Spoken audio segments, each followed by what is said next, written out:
ગાંધીનગરના જિલ્લા કલેક્ટર દ્વારા ગાંધીનગરના 4 વિસ્તારોને કોલેરાગ્રસ્ત જાહેર કરાયા છે, પણ જ્યારે ન્યૂઝ 18ની ટીમ કલોલના કોલેરાગ્રસ્ત વિસ્તારના ગાયના ટેકરાની મુલાકાત લીધી ત્યારે આંખો ફાટી જાય તેવા દ્રશ્યો જોવા મળ્યા હતા। ઠેર ઠેર ગંદકીના ઢગલા તેમજ રહેણાંક વિસ્તારમાં જ પાલિકા દ્વારા કચરો ઠાલવતા દ્રશ્યો નજરે પડ્યા। સાથે જ રહેણાંક વિસ્તારની સામે મરેલા પશુઓના હાડપિંજર પણ કેમેરામાં કેદ થયા। આ વિસ્તારમાં અવારનવાર કોલેરા તેમજ અન્ય રોગોનો ફેલાવો થતો હોય છે, જેને લઈને તંત્રની ઘોર બેદરકારીના પગલે સ્થાનિકોમાં નારાજગી જોવા મળી રહી છે। તેમજ તંત્ર દ્વારા જે મરેલા ઢોર ઠાલવવામાં આવે છે એ જગ્યા પર દિવાલ કરવાની માંગ કરાઈ રહી છે। આ ઢોર મરેલા, પછી માણસ મરી ગયેલા, પછી બધો ગંદકી બધી કે દુનિયાદારીની છે, આ કચરા પેટી છે, માણસ મરેલા એક દાંતી નાખે છે, પછી અંધારું ગુપ જેવું છે, પછી અમારા છોકરા બધા બીમાર પડી જાય છે। અમે સરકારની અંદર અરજી નાખીએ છીએ પણ કોઈ સાંભળતું નહીં। ગાયોના ટેકરામાં સાહેબ કોઈ અમારું સાંભળતું નહીં। વોટ આલીએ હવે આખી જિંદગીથી અમે અહીં રહીએ પણ અમારું કોઈ લોકો કશું કંગાળતા નહીં। કોઈ હગાવાલું આવે તો પાણી નહીં પીતું કે કોઈ ઊભું નહીં રહેતું, અને જેટલું પબ્લિક આવે એટલી બધી બાસો મારીને જતું રહે। ઢોર નાખે તો રસ્તામાં નાખે સાહેબ, ગાયો કાપી રસ્તામાં નાખે, બકરા નાખે। આનું અમારું તો કોઈ ગંગાળતું જ નહીં, તો અમારા ગરીબોનું થાય। આ વિસ્તારમાં પીવાનું પાણી તો ચોખ્ખું આવે છે, પણ ઠેર ઠેર ગંદકીના ઢગલા વચ્ચે ગાયના ટેકરા વિસ્તારના રહેવાસીઓ વારંવાર બીમાર પડવાની પણ સમસ્યા સર્જાતી હોય છે। ન્યૂઝ 18ની ટીમે કોલેરાગ્રસ્ત દર્દીની પણ મુલાકાત લીધી હતી। ઝાડા ઉલટી થવાના લીધે તેમની હાલત ખૂબ જ નબળી જણાઈ હતી। સાથે જ જ્યારે વોર્ડના કોર્પોરેટરને વિસ્તારની ગંદકી વિશે પૂછવામાં આવ્યું તો તેમનો પણ ફીકો પ્રતિસાદ જોવા મળ્યો, અને આવી બેદરકારી સામે આવી હોવા છતાં તેઓ હસતા નજરે પડ્યા। સવાલ એ ઊભો થયો છે કે જ્યારે પોતાના વિસ્તારના સ્થાનિકો ગંદકીના લીધે હેરાન થતા હોય ત્યારે કોર્પોરેટરને હસવું કેમ આવે છે? તેઓ આ સમસ્યાનો નિકાલ લાવવાની બદલે ફીકો પ્રતિસાદ કેમ આપી રહ્યા છે? એમના એક દિવસ ઝાડા ઉમેટ થઈ ગઈ, બસ એ જ। પછી તો કલોલ લઈ ગયા સિવિલમાં, પછી ગાંધીનગર મોકલ્યા। ગાંધીનગરમાં ડૉક્ટર સાહેબ કે હવે કોઈ જરૂર નહીં, સારવાર થઈ ગઈ, લઈ જાઓ કે। રિપોર્ટમાં પ્રોજેક્ટ કે છે સાહેબ દિવાલ બનાવવાની મંજૂર થઈ ગઈ છે। કેટલા સમયમાં, આગામી કેટલા સમયમાં તૈયાર થઈ જશે? ટૂંક સમયમાં થઈ જશે।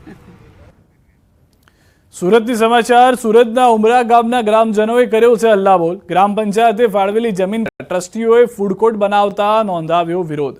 300 થી 400 જેટલા લોકોએ ટ્રસ્ટીઓ વિરુદ્ધ સૂત્રોચ્ચાર કર્યા। વર્ષ 1976માં ગ્રામજનોએ ફાળવી હતી જમીન। ગ્રામજનોને અંધારામાં રાખી જમીન પર ટ્રસ્ટીઓ દ્વારા ફૂડ કોર્ટ બનાવી કમાણી કરતા હોવાનો આરોપ છે। ટ્રસ્ટીઓ ફૂડ કોર્ટ શરૂ કરીને ભાડા પેટે વર્ષે લાખો રૂપિયાની કમાણી કરતા હોવાના ગ્રામજનોએ આક્ષેપ લગાવ્યા છે।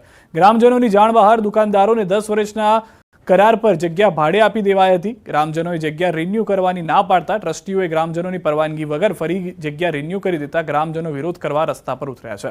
બીજી તરફ ટ્રસ્ટીઓ ફાળવેલી જગ્યાના તમામ દસ્તાવેજો લઈને ફરાર થઈ ગયા છે। અંતે ગ્રામજનોએ સુરત મહાનગરપાલિકામાં ફરિયાદ આપીને ફૂડ કોર્ટને સીલ મરાવ્યું છે। હાલ આ સમગ્ર મામલે કોર્ટમાં પહોંચી ચૂકી છે।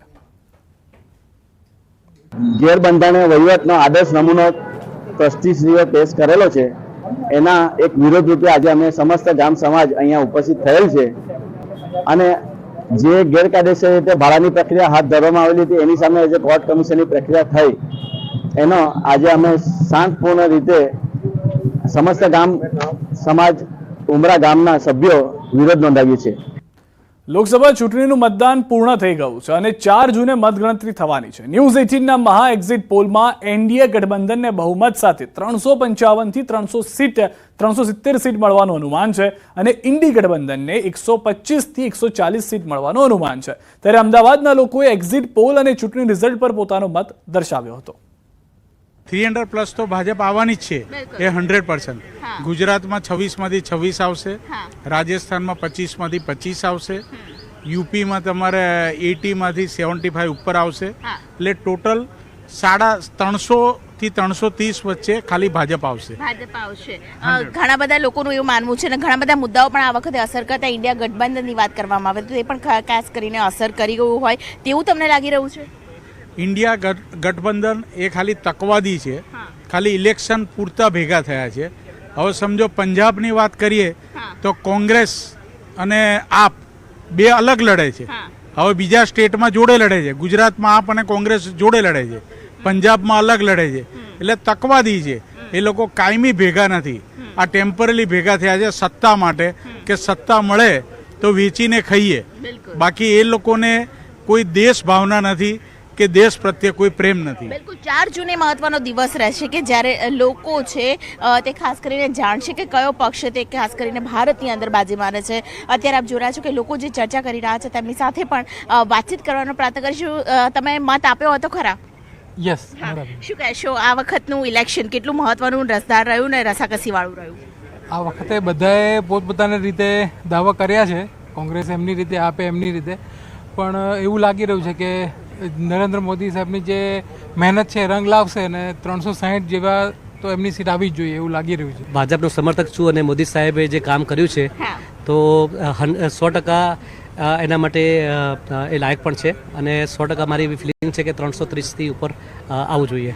ઇન્ડિયા ગઠબંધન એટલું બધું કામ નહીં કરી શકે કારણ કે આપણે સૌ જોઈ રહ્યા છે કે જે આપણે ભાજપમાં જેટલું કામ થયું છે અને આપણો દેશ, આપણા જે આ લોકશાહી પર્વ જે આપણો મોટા ઉજવાઈ રહ્યો છે અને મારા હિસાબે 100% મોદી સાહેબની લીડરશિપમાં આપણો દેશ હજી ગ્રોથ કરી રહ્યો છે અને હજી આગળ વધારે ગ્રોથ કરશે. કોંગ્રેસમાં એવું કોઈ ચહેરો જ નથી કારણ કે કોંગ્રેસમાં વારસાગત છે ગાંધી કુટુંબ, એટલે ગાંધી કુટુંબના વિશે કોંગ્રેસનું પતન થઈ ગયું છે. કોંગ્રેસમાં કોઈ સારા નેતા બી નથી. કૌશિક વિરામ માટે આપ જોડાયેલા રહો ગુજરાતની number 1 news channel news 18 Gujarati સાથે.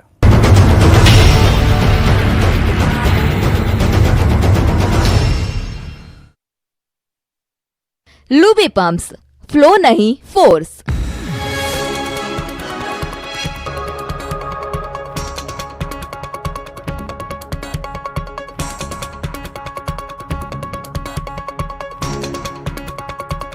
લૂબી પમ્પ્સ, ફ્લો નહીં ફોર્સ.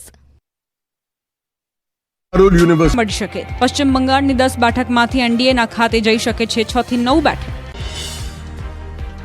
રાજસ્થાનની 25 બેઠકમાંથી ભાજપને થઈ શકે છે 4 થી 5 બેઠકનું નુકસાન. મધ્યપ્રદેશમાં એનડીએને મળી શકે 26 થી 29 બેઠક. સર્વે મુજબ 3 રાજ્યમાં ભાજપની ક્લીન સ્વીપ. ગુજરાત, એમપી, રાજસ્થાનમાં શાનદાર પ્રદર્શન. ઉત્તર પ્રદેશની 26 બેઠક પર સર્વે મુજબ ભાજપને 22 થી 25 બેઠક મળી શકે. 3 થી 6 બેઠક ઇન્ડિયા ગઠબંધનને મળી શકે. બિહારની 14 બેઠકમાંથી એનડીએને મળી શકે 10 થી 13 બેઠક. ન્યૂઝ 18ના મહા એક્ઝિટ પોલ પ્રમાણે અનુમાન. ન્યૂઝ 18ના મહા એક્ઝિટ પોલમાં ચોંકાવનારા તારણો. દક્ષિણ ભારતમાં આવી શકે ચોંકાવનારા પરિણામ. તમિલનાડુમાં ઇન્ડિયા ગઠબંધન કરશે કમાલ. 4 એજન્સીએ કરેલા સર્વેમાં એનડીએ 350 ને પાર. ઇન્ડિયા ગઠબંધનને મળી શકે 136 બેઠક. અન્યને ફાળે જઈ શકે 39 બેઠક. પોલ ઓફ પોલ્સ પ્રમાણે એનડીએને મળી શકે 368 બેઠક. કન્યાકુમારીમાં પ્રધાનમંત્રી મોદીની 45 કલાકની ધ્યાન સાધના પૂરી. વિવેકાનંદ રોક મોકરિયલમાં 3 દિવસ રહ્યા પીએમ.